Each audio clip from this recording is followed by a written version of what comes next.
Walter Isaacson நிறைய biographies எழுதியிருக்காரு. முக்கியமாக Leonardo da Vinci, Albert Einstein, Benjamin Franklin, இது மாதிரி பெரிய ஆட்களுடைய பயோகிராஃபிஸ்லாம் எழுதியிருக்காரு. ஸ்டீவ் ஜாப்ஸ் அவர்கிட்ட போய் என்னுடைய பயோகிராஃபி எழுதுங்கன்னு கேட்குறாரு. அதுக்கு அவர் முடியாதுன்னு சொல்லிடுறாரு. ஆனால் ஸ்டீவ் ஜாப்ஸ் ரொம்ப ப்ரெஷர் பண்ணதுனால வால்டர் ஐசக்சன் உங்கள் கதையை நான் கேட்குறேன், ரொம்ப இன்ஸ்பைரிங் இருந்தால் கட்டாயமாக எழுதுகிறேன், ஆனால் உண்மையை நான் அப்படியே எழுதிடுவேன் அப்படின்னு சொல்கிறாரு. உங்களோட பேர் கெட்டு போகிறதுக்கு கூட வாய்ப்பு இருக்குது இதனால் அப்படின்னதுனால ஸ்டீவ் ஜாப்ஸ் என்ன சொல்கிறாரு, பரவாயில்ல, அதை பற்றி கவலைப்படாதீங்க, எழுதுங்க அப்படின்ட்டாரு. உடனே வால்டர் ஐசக்சன் ஸ்டீவ் ஜாப்ஸ் கிட்ட இருந்து, அவங்களோட ரிலேட்டிவ்ஸ் கிட்ட இருந்து, அவங்களோட கோவொர்க்கர்ஸ்கிட்ட இருந்து எல்லாம் கேட்டு ஃபஸ்ட்டு கதையை லேர்ன் பண்ணுறாரு. கடைசியாக ஸ்டீவ் ஜாப்ஸ் கிட்ட உங்களோட ஸ்டோரி ரொம்ப இன்ட்ரெஸ்டிங்காக இருக்குது, நான் கட்டாயமாக எழுதுகிறேன் அப்படின்னு சொல்லிடுறாரு. இந்த வீடியோவில் வால்டர் ஐசக்சன் எழுதின ஸ்டீவ் ஜாப்ஸோட பயோகிராஃபியிலிருந்து நாம் என்னெல்லாம் கற்றுக்கலாம் அப்படிங்கிறத பார்க்கலாம். இதிலிருந்து ஒரு சில நிகழ்வுகளையும் அதிலிருந்து நாம் கற்றுக்கக்கூடிய பாடங்களையும் பார்க்குறோம். நம்ம சேனலை சப்ஸ்கிரைப் பண்ணலாம், போய் சப்ஸ்கிரைப் பண்ணிக்கோங்க. அப்படியே பெல் பட்டனையும் கிளிக் பண்ணிக்கிட்டிங்கன்னா வீடியோவை மிஸ் பண்ணாமல் பார்க்கலாம். ஸ்டீவ் ஜாப்ஸினுடைய வாழ்க்கையில் பிரச்சனைக்கு குறைச்சலே இல்லாமல் இருந்தது. அவர் பிறந்ததுலேருந்தே அவருடைய வாழ்க்கையில் பிரச்சனை தான். கல்யாணமே ஆகாத ஒரு அப்பா அம்மாவுக்கு பிறக்கிறாரு. அப்பா அந்த குழந்தைய பார்த்துக்க முடியாதுன்னு சொல்லி விட்டுட்டு போயிடுறாரு. அம்மா ரொம்ப சின்ன பொண்ணு, இந்த குழந்தைய எப்படி பார்த்துக்கிறதுன்னு தெரியல. கடைசியில் போய் ஒரு ஆர்ஃபனேஜில் சேர்த்திடுறாங்க. பொதுவாகவே சூழ்நிலை காரணமாக ஒரு குழந்தைய ஆர்ஃபனேஜில் சேர்க்குறாங்க அப்படின்னா அந்த அப்பா அம்மா அப்பப்போ போய் அந்த குழந்தைய எப்படி இருக்குன்னு பார்க்கறதுக்காக வருவாங்க. ஆனால் ஸ்டீவ் ஜாப்ஸுடைய அப்பா அம்மா அந்த குழந்தைய பார்க்க கூட வரலையாம்மா. அந்த குழந்தை வளர்ந்த பிறகு ஸ்டீவ் ஜாப்ஸ் ஆகி ஆப்பிள் அப்படிங்கிற கம்பெனியே உருவாக்கியிருக்கு அப்படிங்கிறது கூட அவங்களுக்கு தெரியவே தெரியாதான். அந்த குழந்தைய பால் ஜாப்ஸ் தத்தெடுக்கிறாரு, தத்தெடுத்து நல்லா வளர்க்குறாரு. அப்படிப்பட்ட சூழலில் கூட எல்லோருமே என்ன சொல்லுவாங்கன்னா, யூ ஆர் அடாப்டட் அப்படின்னு சொல்லி அவரை ரொம்ப டீஸ் பண்ணுவாங்களாம். இத்தனை பிரச்சனைகளுக்கு பிறகு பிறந்த அந்த நபர் தான் இந்த உலகத்தையே மாற்றி காட்டியிருக்காரு.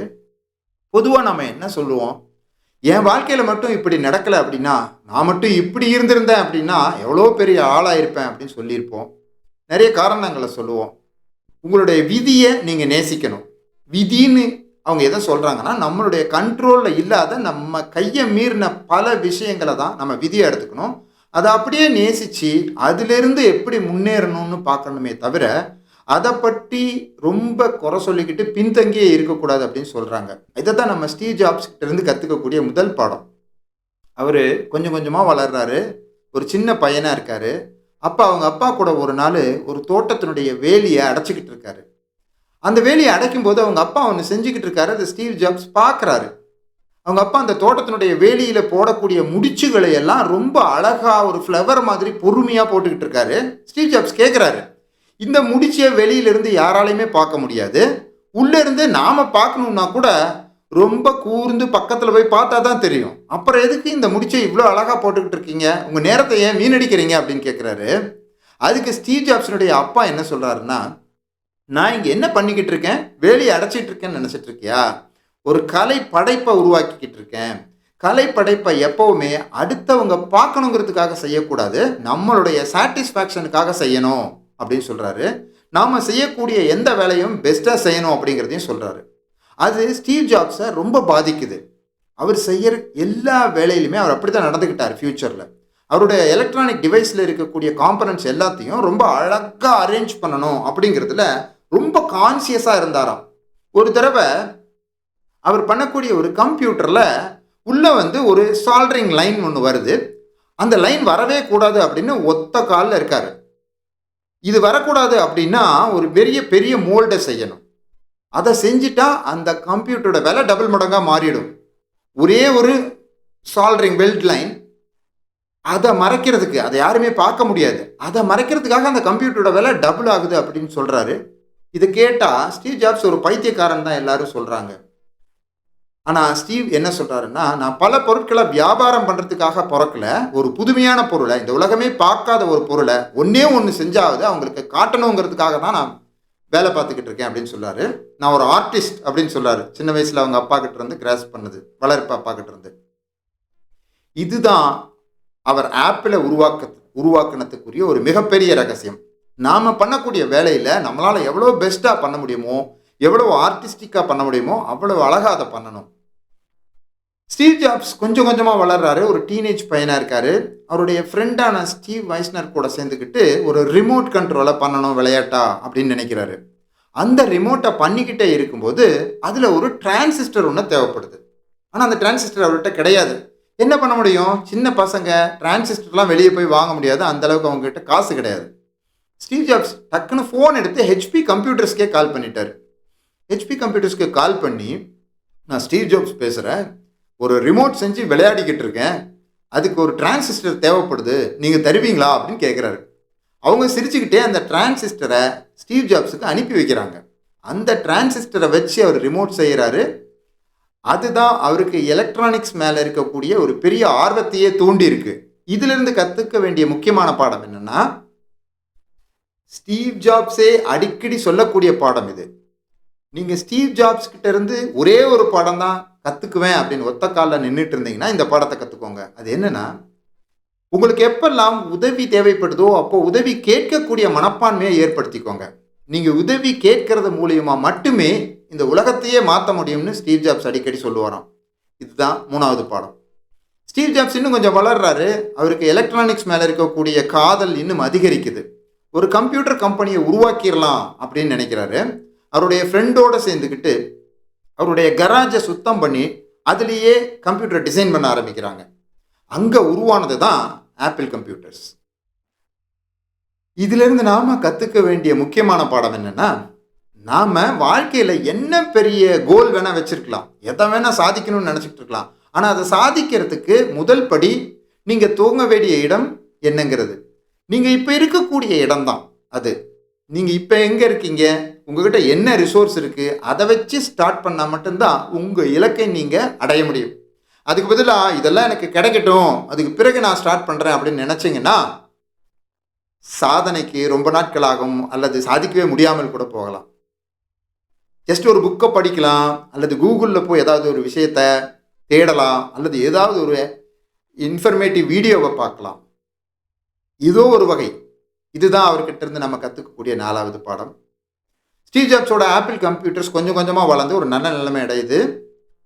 அப்போ ஸ்டீவ் ஜாப்ஸ் நிறைய கம்பெனிஸை போய் பார்க்குறாரு. ஒரு தடவை ஜெராக்ஸ் கார்பரேஷனை போய் பார்க்குறாரு. அங்கே வந்து மவுஸ் அப்படிங்கிற ஒரு விஷயத்தை வச்சு ஏதோ ஒன்று பண்ணிக்கிட்டு இருக்காங்க. ஆனால் அதை எப்படி முழுமையாக உபயோகப்படுத்துறது அப்படிங்கிறது தெளிவாக இருக்கிறவங்களுக்கு தெரியல. அதனால் அந்த மவுஸை அப்படியே வாங்கிட்டு வந்து அவரோட மேக்கன்டோஷ் கூட இம்ப்ளிமெண்ட் பண்ணுறாரு. கிட்டத்தட்ட கம்ப்யூட்டர் துறையிலேயே ஒரு மிகப்பெரிய ரெவல்யூஷனை ஏற்படுத்தியது இந்த மவுஸ். அது ஸ்டீவ் ஜாப்ஸால் உருவானது. ஸோ ஸ்டீவ் ஜாப்ஸுக்கு தெரியும் எந்த பொருளை எப்படி பயன்படுத்தணும் அப்படின்னு. ஒரு தடவை கார்னிங் அப்படிங்கிற ஒரு கிளாஸ் கம்பெனியிலேருந்து ஸ்டீவ் ஜாப்ஸை போய் பார்க்குறாங்க. எங்ககிட்ட ஒரு மெல்லிசா ஒரு கிளாஸ் ஒன்று இருக்குது, ரொம்ப டஃப்பான கிளாஸு, ஆனால் அது எதுக்கு பயன்படுத்துறதுன்னு தெரியல, உங்ககிட்ட கேட்டால் ஏதாவது ஒரு ஐடியா கிடைக்கும், அதனால தான் வந்தோன்னு சொல்கிறாங்க. அவர் சொல்கிறாரு, நாளையிலேருந்து இதை இந்த அளவுக்கு ப்ரொடியூஸ் பண்ணுங்கள், நானே வாங்கிக்கிறேன்னு சொல்கிறாரு. அந்த கிளாஸை வாங்கி தான் அவருடைய கம்ப்யூட்டர் ஸ்க்ரீனெல்லாம் ப்ரொடக்ட் பண்ணுறதுக்கு பயன்படுத்திக்கிட்டு இருந்தார். ஸோ ஸ்டீவ்கிட்ட இருந்து நாம் கற்றுக்க வேண்டிய அடுத்த பாடம், நமக்கு நிறைய நாலேஜ் இருக்கிறது முக்கியம் கிடையாது, அதை எப்படி பயன்படுத்தணும், அதை எப்படி யூஸபிளாக மாற்றணும் அப்படிங்கிறது தான் ரொம்ப ரொம்ப முக்கியம். ஆப்பிள் கம்ப்யூட்டர்ஸ் ஓரளவுக்கு ஒரு மிகப்பெரிய கம்பெனியாக மாறிக்கிட்டு வருது. ஸ்டீவ் ஜாப்ஸுக்கும் கிறிஸ் பெனான் அப்படிங்கிற அவரோட கேர்ள் ஃப்ரெண்டுக்கும் ஒரு குழந்தை பிறக்குது, Lisa Steve jobs.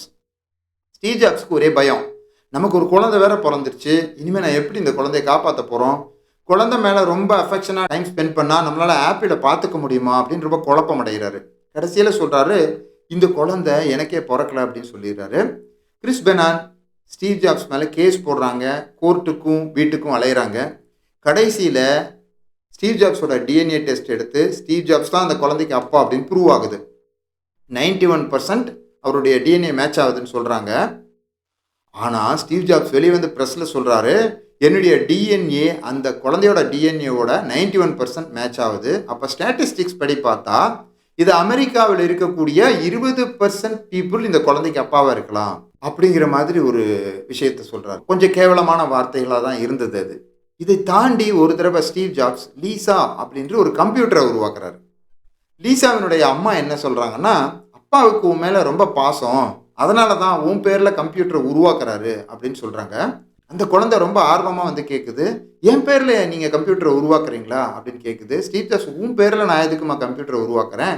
லீசான்னா, linear integrated system architect, உன் பேர்ல எல்லாம் உருவாக்க மாட்டேன், நீ எல்லாம் என் பொண்ணே இல்லை, வெளியே போன்னு துரத்துறாராம். கிட்டத்தட்ட ஒரு பொய் சொல்லி கூட ஒரு குழந்தைய சந்தோஷப்படுத்த தெரியாத ஆள் ஸ்டீவ் ஜாப்ஸ்னு எழுதியிருக்காரு. மதர் தெரசா கிட்ட ஒரு தடவை கேட்டாங்களாம், இந்த உலகத்தையே அமைதியாக்குறதுக்கு என்ன வழி அப்படின்னு கேட்குறாங்க. அதுக்கு மதர் தெரசா சொல்றாங்க, உங்க வீட்டுக்கு போய் உங்க குடும்பத்தை நேசிங்க. ஸோ ஸ்டீவ் ஜாப்ஸ் கிட்ட இந்த பண்பு கிட்டத்தட்ட இல்லைன்னே சொல்லிடலாம். அவர் இந்த உலகத்துல நிறைய நல்ல விஷயத்த பண்ணாலும் அவருடைய குடும்பத்துக்குள்ள அந்த அளவுக்கு அவரால் நல்ல விஷயங்களை பண்ண முடியல. ஸ்டீவ் ஜாப்ஸ் கிட்ட இருந்து நாம கத்துக்க வேண்டிய அடுத்த பாடம் என்னன்னா, நாம இந்த உலகத்துக்குள்ள ஒரு நல்லதை பண்றதுக்கு முன்னாடி நம்முடைய குடும்பத்துக்குள்ளார நம்ம அதே நல்லதை பண்ணணும். நம்ம குடும்பத்தை மாத்துறது மூலியமா தான் இந்த உலகத்தை நம்மளால மாற்ற முடியும் அப்படிங்கிறத நம்ம புரிஞ்சுக்கணும். இப்படி தன்னுடைய குடும்பத்தையே அவாய்ட் பண்ணி தன்னுடைய ஒரே கனவா பார்த்துக்கிட்டு இருந்த இந்த ஆப்பிள் கம்ப்யூட்டர்ஸ் ஒரு மிகப்பெரிய பப்ளிக் கம்பெனியாக மாறுது. திறமையான போர்ட் ஆஃப் டைரக்டர்ஸ் எல்லாம் வந்துடுறாங்க. அவங்க ஸ்டீவ் ஜாப்ஸை பார்த்து சொல்கிறாங்க, ஆப்பிள் கம்ப்யூட்டர்ஸினுடைய சிஇஓ இருக்கிறதுக்கான தகுதியே உங்களுக்கு இல்லை, நீங்கள் வெளியே போங்க அப்படின்னு சொல்கிறாங்க. ஸ்டீவ் ஜாப்ஸுக்கு ரொம்ப கோபம் வந்துடுது. எனக்கு தகுதி இல்லைன்னா இந்த உலகத்தில் வேறு யாருக்கு தகுதி இருக்க போகுது அப்படின்னு கேட்குறாரு. அவங்க சொல்கிறாங்க, பெப்சி கார்பரேஷனோட சிஇஓ தான் இனிமே ஆப்பிள் கம்ப்யூட்டர்ஸோட சிஇஓவாக நியமிக்க போகிறோம், நீங்கள் வெளியே போகலாம் அப்படின்னு சொல்கிறாங்க. ஸ்டீவ் ஜாப்ஸ் ரொம்ப கோபமாக கேட்குறாரு, இந்த உலகத்தில் எலக்ட்ரானிக்ஸில் ஒரு மிகப்பெரிய ரெவல்யூஷனை பண்ணின நான் என்னை விட்டுட்டு ஒரு சாதாரண சோடா வியாபாரம் பண்ணிக்கிட்டு இருக்கிறவங்களை கூப்பிட்டு சிஇஓ நியமிக்க போகிறீங்களா அப்படின்னு கேட்குறாங்க. ஆமாம், நீ புரட்சி பண்ணிக்கிட்டு இருக்க, அவங்க வியாபாரம் பண்ணிக்கிட்டு இருக்காங்க அப்படின்னு சொல்கிறாங்க. எங்களுக்கு வியாபாரம் தான் முக்கியம், நீங்கள் வெளியில் போங்கன்னு துரத்தி விட்டுறாங்க. ஸ்டீவ் ஜாப்ஸ் அப்போ எப்படி ஃபீல் பண்ணியிருப்பார்? தன்னுடைய ஒரே வாழ்க்கையின் ஒரே லட்சியமாக நினச்சிக்கிட்டு இருந்த அந்த ஆப்பிள் கம்ப்யூட்டர்ஸ்லேருந்து அவரை வெளியே தூக்கி போட்டுறாங்க. ஆனால் அவர் துவண்டு போல வெளியே வந்து, இவ்வளவு நாள் கம்ப்யூட்டர்ஸை கலையாக மாற்றிக்கிட்டு இருந்தோம், இதுக்கப்புறம் கம்ப்யூட்டர்ஸை வச்சு பல கலைகளை உருவாக்க போகிறோம் அப்படின்னு நினைக்கிறாரு. பிக்சார் அப்படின்ற ஒரு கம்பெனியை உருவாக்குறாரு. அந்த கம்பெனி மூலியமாக சில படங்களை எடுக்கிறாரு. டாய் ஸ்டோரி, ஃபைண்டிங் நீமோ, இந்த மாதிரியான மிகப்பெரிய படங்கள் எடுக்கிறாரு. இன்னை வரைக்கும் நமக்கு ரொம்ப ஃபேவரட்டான மூவிஸில் அதெல்லாம் இருக்கும். இதுக்கப்புறம் வரப்போகிறவங்களுக்கும் அந்த படம் வந்து ஃபேவரட்டாக தான் இருக்கும். அந்த கம்பெனி ஒரு மிகப்பெரிய கம்பெனியாக மாற்றி டிஸ்னி கிட்ட வியாபாரம் பண்ணுறாரு. இதே நேரத்தில் ஆப்பிள் கம்ப்யூட்டர்ஸ் என்ன ஆகுது, ரொம்ப பெரிய வீழ்ச்சி அடையுது. கம்பெனியில் எந்த ஒரு இன்னோவேஷனுமே இல்லை. ஆப்பிள்னா இன்னோவேஷன், ஆப்பிள்னா ஸ்டீவ் ஜாப்ஸ். ஸ்டீவ் ஜாப்ஸ் இல்லாத ஆப்பிளை யாருமே வாங்க மறுக்கிறாங்க, யாருமே வாங்கவும் இல்லை. அப்போ ஆப்பிள் கம்ப்யூட்டர்ஸ் திரும்ப வந்து ஸ்டீவ் ஜாப்ஸை கூப்பிடுறாங்க. திரும்ப உள்ளே வந்தவர் ஒன்று சொல்கிறாரு, எனக்கு வியாபாரம் பண்ண தெரியாதுன்னு தானே சொன்னீங்க, இதுக்கப்புறம் என்னோட வியாபாரத்தை நீங்கள் பார்ப்பீங்க அப்படின்னு சொல்லிட்டு ஒரு 4 ப்ராடக்டை உருவாக்குறாரு. ஐபாடு, ஐடியூன், ஐஃபோன், ஐபேட், இந்த 4 ப்ராடக்டை உருவாக்குறாரு. அந்த 4 ப்ராடக்டை வாங்கிறதுக்கு அதை லேர்ன் பண்ண பிறகு ரோட்டில் மணிக்கணக்காக மக்கள் க்யூவில் நிற்க ஆரம்பிச்சிட்டாங்க. அவங்க அந்த பொருளை வாங்கிறதுக்கெல்லாம் ஒரே காரணம் ஸ்டீவ் ஜாப்ஸ் அப்படிங்கிற ஒரே பெயர் தான். அமெரிக்காவில் இந்த உலகத்தில் ஒரு மிகப்பெரிய ஹீரோவா ஸ்டீவ் ஜாப்ஸ் வலம் வர்றாரு. அவருடைய கடைசி காலத்தில் கிட்டத்தட்ட அவர் கடைசியாக பண்ண ப்ராடக்ட் லான்ச்லாம் பார்த்துருந்தா தெரிஞ்சிருக்கும். ரொம்ப ஒல்லியாக வீக்காக இருந்தார். அவருக்கு கேன்சர் வந்தது தான் அவருக்கு காரணம். அவர் காப்பாற்றிருக்க முடியும். டாக்டர்ஸ் எல்லாம் என்ன சொன்னாங்கன்னா, ஒழுங்கான பேலன்ஸ்டு டயட்டை நீங்கள் சாப்பிடுங்க, நல்ல சாப்பாடு சாப்பிடுங்கன்னு சொல்கிறாங்க. ஆனால் அவர் சொல்கிறாரு, எனக்கு ஒரு 4 ஐட்டம் தான் பிடிக்கும், இதை மட்டும்தான் நான் சாப்பிடுவேன் அப்படின்னு சொல்லி அடமெண்ட்டாக இருக்கார். அப்படி சாப்பிட்டதுனாலேயே கடைசியில் அவர் கேன்சரில் இறந்தும் போயிடுறாரு.